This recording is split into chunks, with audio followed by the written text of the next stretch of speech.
Azerkeş elleri göğe yükselir. Inter seninleyik, Inter gol deyir. Yaşıl meydanlardan zəfərlər gəlir. Səni alqışlayır daim bizim xalq. Aldın beynəlmilər, özün beynəl xalq. Əzəldən sevilir bu yerdə futbol. Doğma yurdumuzun sevimlisi ol. Futbolun bəzəyi vurulan hər gol. Qələbəyə doğru gedir çətin yol. Sen kuboklar kazan, sen çempiyon ol.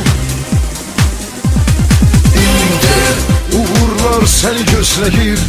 Inter rəqiblər seni izləyir. Inter azərkeşlər gör nə deyir. Inter hər vaxtdan dəyərin olsun. Inter çempionluq sənin olsun.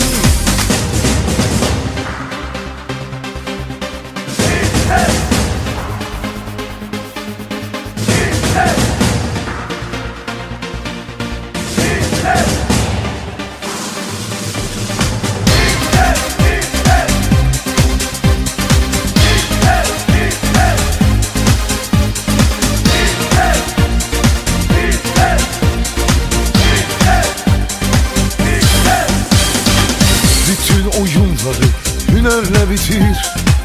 Əziz Bakımıza şöhrət şan getir. Mehriban dostları sevince getir. Sevindir her zaman odla ülkesin. Özge diyarlardan koy gelsin sesin.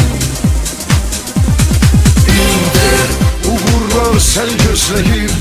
Inter rəqiblər seni izləyir. Inter azərkeşlər gör nə deyir. Inter hər vaxtdan dəyərin olsun. Inter çempionluq sənin olsun. Inter uğurlar səni gözləyir. Inter rəqiblər səni izləyir. Inter azərkeşlər gör nə deyir.